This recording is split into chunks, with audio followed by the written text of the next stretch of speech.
Hi guys, today magkaroon tayo ng shoe review ng 361° Big 3 Team. Ito po yung budget version ng sikat na Big 3, no? Ito yung Big 3 Quick, meron pang Big 3 Switch. Pero ang katanungan dyan, pwede ba natin i-consider na bumili ng budget shoes ng Big 3 o wag na lang kasi baka napakahinang performer naman ito? Samahan niyo ako guys, i-review na natin to. Let's go! Hey, I ain't never giving up. Said I never give up. Pero bago tayo mag-start, kung first time mo pa lang sa channel na to, yung mga ganitong content naman yung hilig mo, mga shoe review, mga fitness-related videos, mag-subscribe ka na, click mo na yung bell icon para lagi ka updated sa mga next videos ko.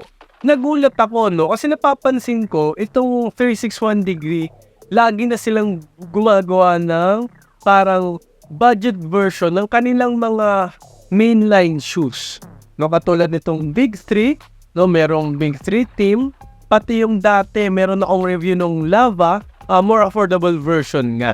Pero so far, no, nung na-try ko yung Lava Team, kahit budget line siya, nagustuhan ko yun. Actually, nabili yun kagad sa akin and medyo may kaya yung nakabili nun, pero satisfied pa rin siya. Gumagamit yun ng mga Nike limited edition ng mga mamahaling shoes, pero natuwa siya dun sa budget line ng Lava 2, Lava Team 2. So, kaya na-curious ako na bumili pa rin ng budget line. And hindi naman talaga siya papatalo rin basta-basta sa aesthetic, sa itsura. Almost the same, magkamukha nga guys eh. Ang dami ko nang nasasabi guys, pumunta na tayo sa aesthetic and material, no? Unang-una, mesh uppers po to.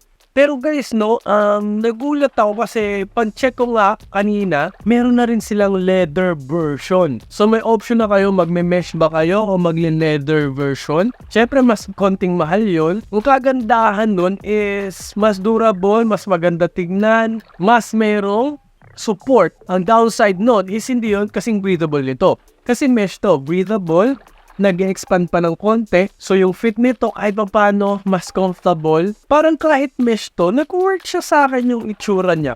Yung shape niya, marami ring kulay na mapagpipilian, pero ito yung pinaka-nagustuhan ko.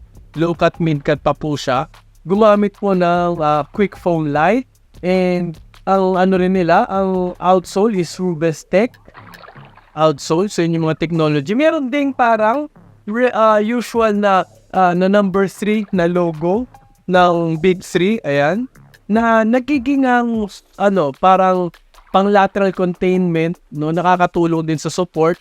May mga parang stitching, tahi-tahi, no, tahi-tahi, to tahi. Infusing, may infused plastic. So kahit mag-toe drag kayo, durable to. Kasi guys, kung ito lang tapos magto-toe drag kayo, madali ito mapupudpud, masisira rin. Though, yung uppers niya guys, parang intact na intact. Close mesh to, no? Close mesh po siya. Actually, pogi ito talaga. Nagustuhan nga ito ng aking mga clients dito, no? Gustong bumili. Tapos nagugulat sila sa presyo pag sinasabi ko na. So, sa aesthetic and material, dahil nagustuhan ko siya, siguro humihingi na lang ako ng torsion plate or arch support. Pero so far, okay naman ako sa budget shoes na to, no? Hindi ka naman tayo dapat naghahanap din ng torsion plate o arch support sa ganitong presyo, no? Nasa 2.5 yata to, 2.7. So, bibigyan ko po siya ng 9 out of 10. Mataas pa rin. Siyempre kasi, i-consider natin yung price point niya, no? And, pogi kasi. Yun naman yung pinag-uusapan, no? Aesthetic and material. Nandito pa rin naman yung mga gusto kong material. Next, punta na tayo sa traction and outsole. Ito yung sinasabi ko na kung bakit ko siya nabigyan ng 10. Hindi po siya gaanong nag-a-attract ng dust. Sakto lang. Hindi ko to inasahan. Hindi ko kasi kagad nakita na Rubestech po ang technology ng kanilang outsole. Ngayon ko lang napansin. No, ito, Rubestech. Kaparehas din ito ng nung Dinwiddie, Rubestech din yun. Kaya to talaga antigas ng kanilang outsole. Pang outdoor talaga. Very durable, tatagal talaga. And makapit din sa outdoor guys. Tapo na dime to. Mapa-outdoor, mapa-indoor. Pero most of the time kasi pinang-outdoor ko talaga siya. Ayan, no? Sobrang may mga lupa pa. Taga-province ako, no? So, minsan nalalaro ko siya sa talagang maduming court. May Sorry, minsan may mga, basta, napakapangit na court minsan ko siya nalalaro. Hindi ko lang na-videohan yung time na yun. Nakipagpustahan kami. And as usual, kami pa. Siyempre, talo na naman kami. Pero talagang hinarabas ko to. And nagulat ako, guys. Wala man lang nangyari sa outsold. Parehas lang siya. Grabe, guys. Nagulat ako. 361 na. Hindi ko na alam kung paano nyo nagagawa yung mga technology ganito sa ganitong presyo. Keep it up kasi natutuwa kami mga pang-budget shoes lang talaga. Natutuwa kami sa inyo, 361 degree. Marami pong salamat sa mga binibigay nyong sapatos sa amin. Mga quality talaga. Pero, iskora na rin natin to bago pa ako maiyak. Huwag kayo iiyak. Traction and outsole. 10 out of 10 po talaga ako dito. Wala na po ako masasabi. Nagulat ako, no? Next, punta na tayo sa safety and support. Ine-expect ko, ito pa guys, syempre, ako kulangan ako sa support, matatakot ako ipanglaro siya. Wrong timing yun kasi, no? Nagkataon na dapat sa ibang court kami maglalaro, kaso hindi kami nakapaglaro doon, kaya naglaro kami sa medyo hindi shoe-friendly na basketball court. Talagang yun yung worst na court na paglaruan namin. Bakit yan na inaasal mo? Ano ba ang drama mo sa buhay? Hindi naman din kalakihan, pero meron naman siyang outrigger. Napakaganda rin kasi ng kanyang heel counter. Though, parang gusto ko pang medyo mas tumigas to. No, gusto ko lang medyo mas tumigas to. Mga kasintigas nito. Yung Big 3 na version talaga, yung Big 3 Quick. No? Konti lang naman. Naging maarte lang ako konti. Hindi, wow. Pero dito sa lateral containment, good to go ako. Doon talaga ako nagulat. Lateral containment, no, okay siya considering na yung outrigger sakto lang naman. And nakakatulong din tong infusing, yung mga stitching nakakatulong din. And plus, sobrang nakakatulong tong logo ng Big 3, no? Parang hanggang dito kasi may TPU plate pa dito na tumutulong talaga sa mga jab step, Euro step, pasok po talaga to. And kahit pa paano, no, yung uppers niya kasi close mesh nga siya, sinabi ko kanina, meaning yung mesh niya hindi katulad ng parang pang-running na parang mas breathable, mas butas-butas, no, mas malalaki yung butas. Pero ito, talagang siya, intact yung mesh niya po. So, may lockdown pa rin naman. And ito nga guys, itong kung nasan yung quick foam na logo, medyo umaangat siya, no, nag-act as a sidewall. So yun nga, sinabi ko kanina, sa mga Euro step nyo, jab step, side step, lateral containment talaga nito, pasok talaga dahil doon. So guys, bibigyan natin siya na score na 8.5 out of 10. Mataas pa rin, no? Mataas pa rin kasi nga, okay pa rin yung pakiramdam ko, hindi ako natakot gamitin siya. Kasi parang, pag suot mo sa kanya, mafe-feel mo pa rin secured ka. Humihingi lang ako ng konting tigas pa dito, ng konting stiffness pa dito sa heel counter plate. So next guys, punta tayo sa fit and comfort. Ito, talaga natuwa ako kasi napaka-comfortable niya. Tingnan nyo naman yung kanyang towel, very padded yan. Saka ang ganda ng padding yan, no? Makapal yung padding niya kahit saan, kahit sa heel counter. Parang lang, namimiss ko lang yung Achilles pillow, yun lang naman. Step in comfort maganda guys, kasi itong quick foam light na version na to, ito na yung bagong quick foam light nila na medyo may compression na pipiga mo siya ng konti, meron nga mga compression marks. So, ayan, may mga folds na, parang may mga kulubot na compression marks yung tawag dyan. So, kasi nga, may compression rod. Yung dati, yung mga luma nila, yung sa pull-up 1 ba yun? No pull-up 1? Wala, matigas talaga.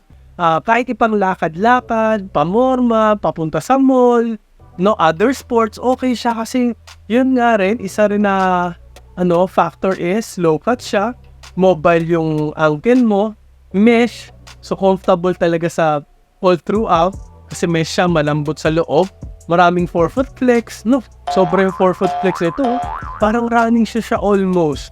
And yun nga, isa to sa mga magagaan na 361 degree na sapatos na nasuot ko. So dahil dyan, fit and comfort, halos wala naman akong hinahanap sa kanya, very padded siya, bibigyan ko siya ng 9.5. Mataas po talaga yung score para sa budget shoes, 9.5. Achilles pillow lang ang hinihingi ko. Next, punta na tayo sa breathability. Yun nga lang, no, sinabi ko kanina, very close mesh to, no. parang konti na yung pumapasok. 30% lang yung pumapasok na hangin. Pero hindi naman talaga iinit ang paa mo dito kasi puro naman siya mesh. Lumalabas naman yung hangin sa paa mo. Lumalabas yung hot na air. And yung tang naman, malalaki naman talaga yung butas niya. So okay lang. Dito lang naman hindi. All throughout naman parang puro breathable area naman. So dahil dyan, bibigyan natin siya ng 8.5 pa rin na breathability score. Okay? Next guys, punta na tayo sa cushioning. Dito nagulat ako kasi okay yung tuhod ko. Napakapanit nga ng court ha. Guys, napaka-uneven pa ng court. May mga mabababa, matataas, may mga sira-sira. Promise guys, hindi ko na sasabihin kung saan dito sa probinsya namin. Pero yun, okay yung tuhod ko. Wala ako naramdaman sa tuhod. Masaya siya. Maganda impact protection. Guys, balance ito. Na isa sa mga rare na na combination sa shoes na magiging balance talaga siya, meaning nandun yung court feel pero meron pa ring magandang impact protection, no? Medyo mataas dito, sobrang baba na dito, and dahil doon you will feel fast nga siguro kasi ang Big 3 nga, no, lagi naman silang nasa point guard, shooting guard, no, hanggang sa like small forward. Parang pang-guardia talaga sila. Kaya naman, syempre, yun din ang priority nito. Very minimal. Actually, nagustuhan ko rin, no?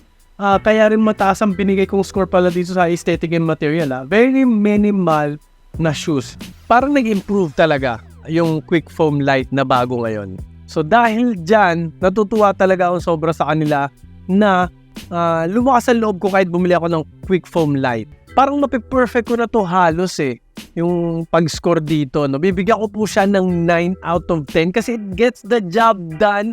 Napaka-balance ng cushioning niya, responsiveness, bounce, impact protection, shock absorption, balance. Wala na, finish na. Which is rare.